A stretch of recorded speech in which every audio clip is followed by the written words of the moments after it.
a question for Sachin. You did speak about single bundle and double bundle. You did say that double bundle, single bundle results are quite similar. So, but there are some cases when you said you will do double bundle.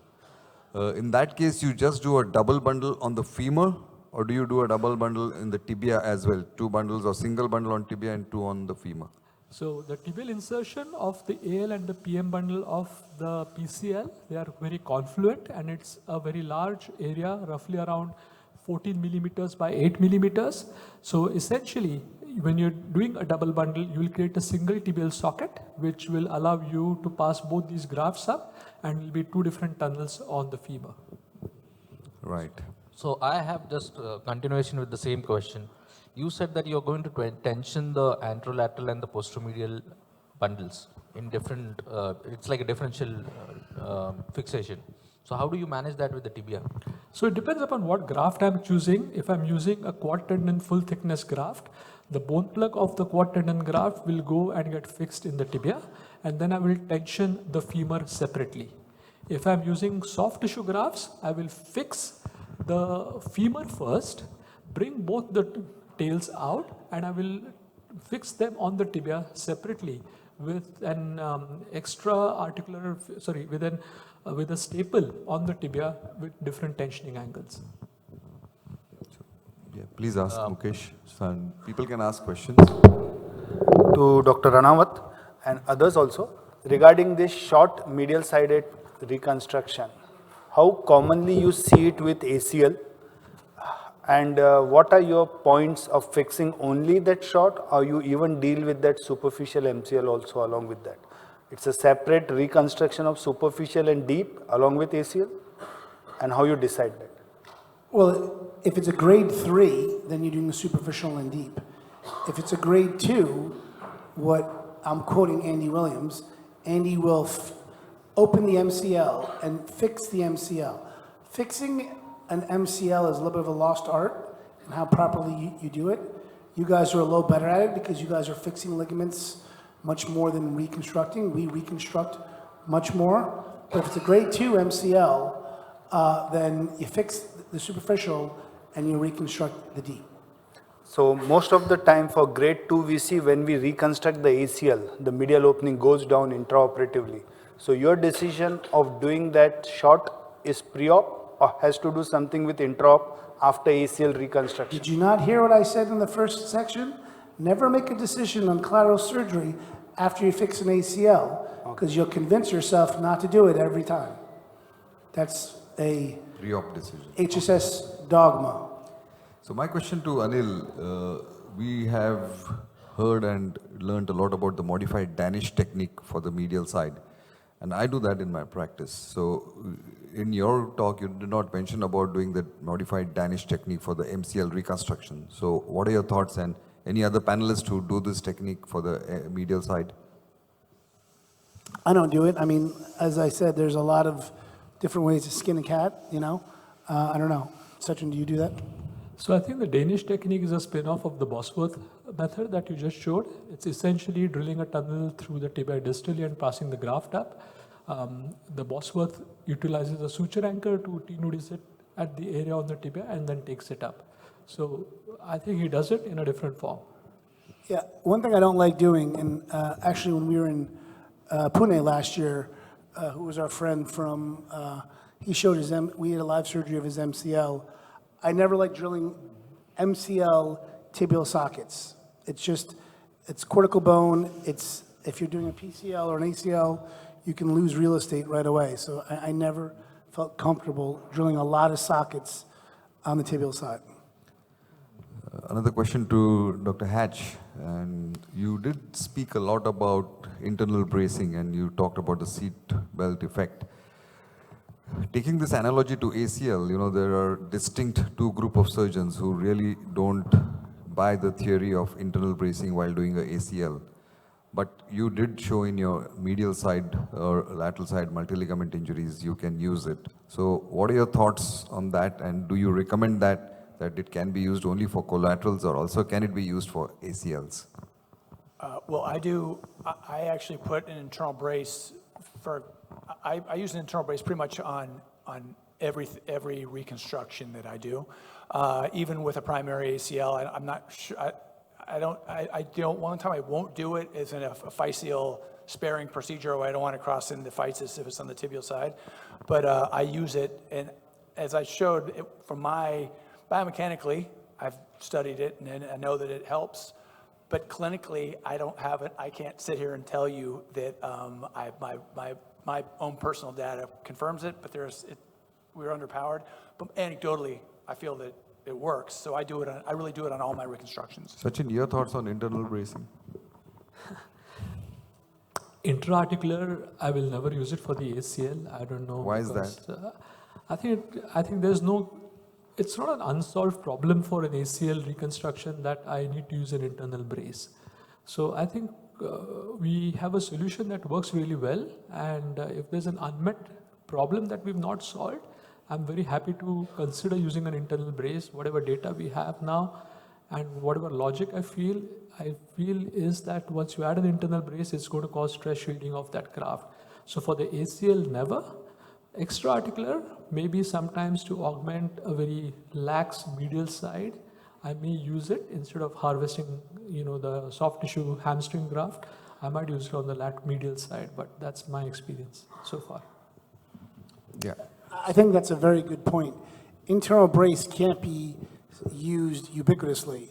It's very different for approach for an MCL or a lateral side or a PCL versus an ACL. Because in certain ways, whether you're doing in the setting of a reconstruction or a repair. So it's all under the family of internal brace, but they're all different uses of internal brace. Right. Yeah, I have a question for whole panel. When we talk about the medial collateral ligament is a flat structure. And when we reconstruct a tubular structure. So how does it collaborate with the stability? Because as we discussed in last panel also, in 90-degree flexion, the medial collateral ligament goes down. It's posterior. And when it comes to the extension, it's an anterior structure.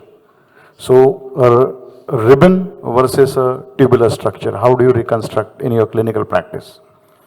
There's my friend from Austria, he takes his hamstring and he makes it into a flat, beautiful looking anatomical MCL.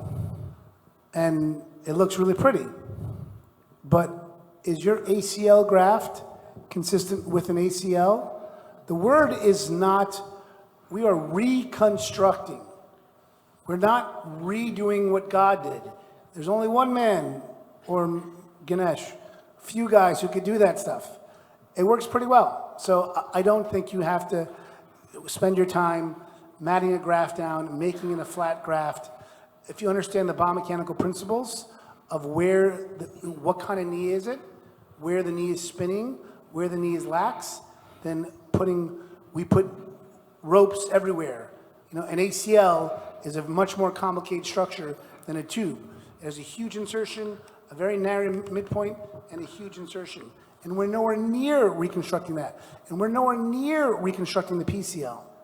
So I would say that would make the argument for everything we do in the knee. Yeah. On similar ground, I want to ask Dr. Tapasvi about PLC. Yeah. Is the proximal tibiofibular joint, which is a very important component of your PLC construct, do you address that proximal tibiofibular joint or you just do a PLC reconstruct?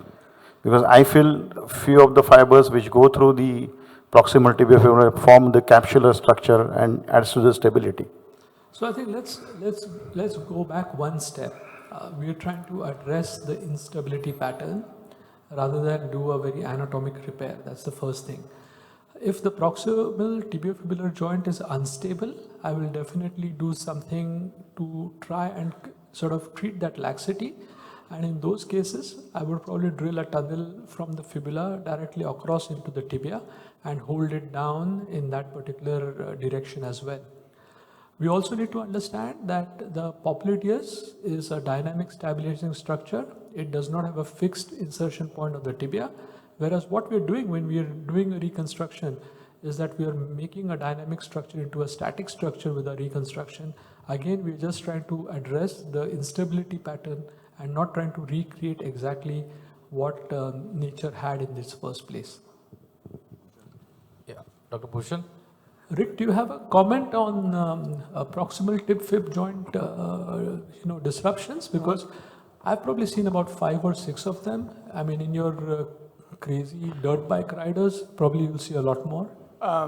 The literature says that it's about 10% of multiligament knee injuries will have a injury to the proximal tib fib joint, and that was recently published a couple years ago. Since most of my reconstructions are a variant of a two-tailed technique, that most of the time I'm reconstructing. I think if you do have a proximal fib joint instability, that would be an indication to do a two-tailed technique. But since most of my reconstructions involve a two-tailed technique, I think I'm taking care of it.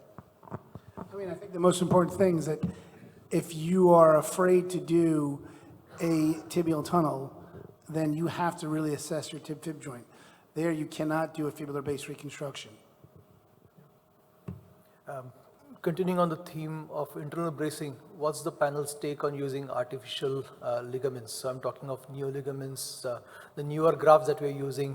Do you see a future for them? Do you think they're ever going to replace autograft as such? I think that, well, so I guess everyone gets scared whenever we talk about artificial ligaments about synovitis in the joint. I think that's even putting an internal brace in the joint. If it's not going to cause a reaction, I think that there's a difference between a low velocity single ligament ACL injury and a high velocity motor vehicle accident. Those are two different patients, and in those patients, I do think that there is probably room for an artificial ligament. So I do. Low velocity you have? No, in high velocity. I think that's So the when you patient need more population grafts, that's gonna benefit, in my opinion, from Okay. that. Any experience in the panel of using artificial grafts in long term? Because there are some papers which say 10-year good results, some paper are panning it badly, sir.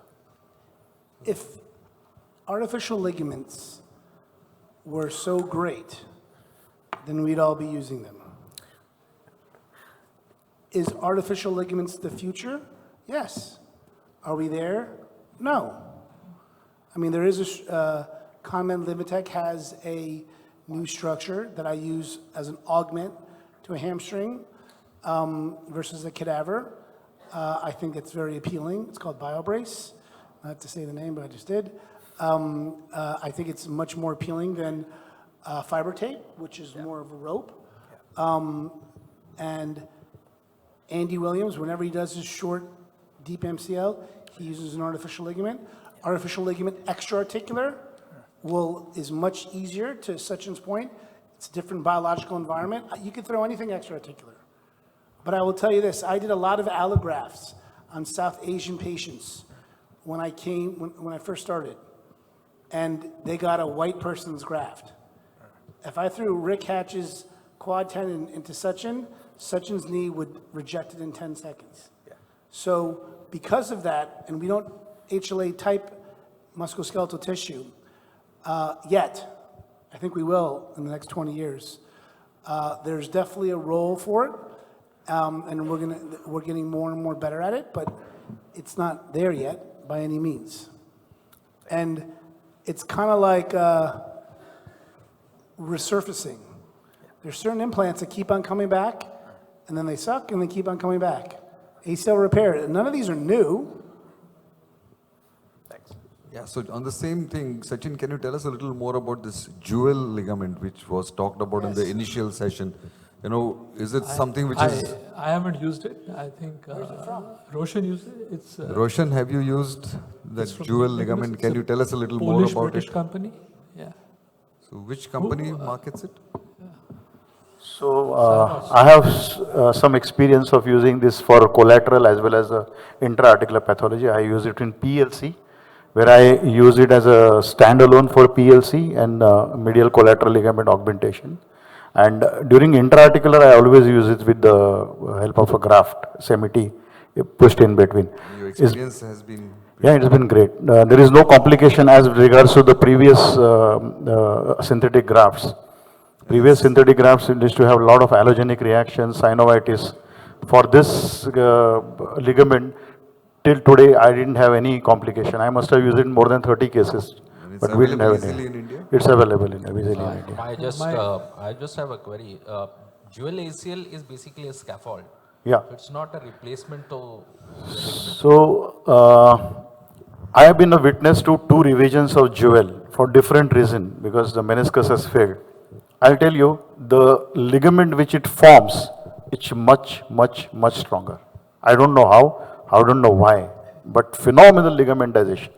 So I think just a comment. here. Something So- magic. So the material that is used in the jewel is same as that in Lars. The problem with Lars was it was not a woven architecture. It was not a tubular graft. It was just ligaments which are running across or fibers running across with a twist. And because of that, it did not have a compact nature. And on cyclical loading, these fibrils would get trapped between the femur and the tibia, resulting in synovitis. All the synthetic ligaments, the short-term data is brilliant. What is different in Jewel, and I haven't used Jewel, but what is different in Jewel in theory is that it's tubular, so you can get the graft to be encased in that, makes it compact, allows for further ingrowth of collagen rather than that acting as a ligament itself. In fact, while you remove the intact ligament, I need to have a very good sharp instruments. It's very difficult to cut it. It's become so strong and so stiff. So I think it's a really good ligament. The only thing is long-term data is still awaiting. So I can't jump to a conclusion that it is the best. But currently it looked like it is working very well. Anil and Hatch, you should try it now. Whatever failures you had, what That was not related to the ligament. It was a meniscus, which we had done a repair. I had to go back. You didn't have any synovitis, No, any reaction? no, anything? no. So just on this new ligament thing, I mean, the data that they have is for 10 years and it beats my logic is that if it's so good for the last 10, 15 years, why is it not so popular? I mean, that's my only challenge to this whole thought process. Yeah. So one last question, Sachin, and we'll end this session, is that you spoke about the PTS brace after PCL reconstruction. Yeah. Sometimes the patients are not compliant. We are not able to really prevent the posterior sag. We should. Theoretically, it's absolutely right, Yeah. but when you practically the patient, it's very difficult to make them. So which one do you use and how do you ensure that Always the the posterior... PTS brace. I think if they're But not what kind of compliant, then he's a wrong patient to choose in the first place because what happens is that the forces of gravity are so strong. Your repair tends to be stretched out, and this is probably why in the early years of my practice, when I was using only soft tissue grafts for my PCL and not using a PTS brace, I was to have a lot of my patients end up with a 1+ drawer or a 2 drawer, and that used to really upset me. It is only when you do all the search and you try and find your answers, I realized that you need some form of very strong either quad tendon or BTB graft for your PCL. And of course, use a PTS brace and a dynamic PCL brace for a long time. So I think that's a very strong message, and I've me had as the well. same problems. Rick, same with you? Yeah, I think that if when we were talking about the internal brace for the PCL, and though biomechanically it increases it, I think the most important thing for a success for a PCL surgery, the most important thing is a dynamic PCL unloader brace worn really at all times for 6 months after that surgery. I mean, taking it off the shower and that's it. And if the patients come into clinic and they don't have an indentation on their tibia and they're not talking to you about getting out of that brace because they hate the brace, if they're not saying that, then they're not wearing it. I use the OSER rebound, which actually, there's also the PCL jack brace, but it's a dynamic brace that truly when you bend, it gives an anterior drawer, and that's really the only thing that's going to protect the anterolateral bundle. And I think that's really the most important thing to PCL reconstructions in my mind. Just a couple of things. If we're talking about these PTS braces. How easily are they available and how expensive are they? Easily, I can get you one in 5 minutes right now in this room. So it's very easily available. How expensive, I won't know, but I think it's if you look at the cost-benefit ratio, I think a failed PCL will be more expensive for sure. They're for us, they're very difficult to get. I mean, it's hard. It's a fight, but you're right. It's better than a revision, but the insurance companies in the United States don't see it that way. Yeah, thank you. That was a great discussion. So.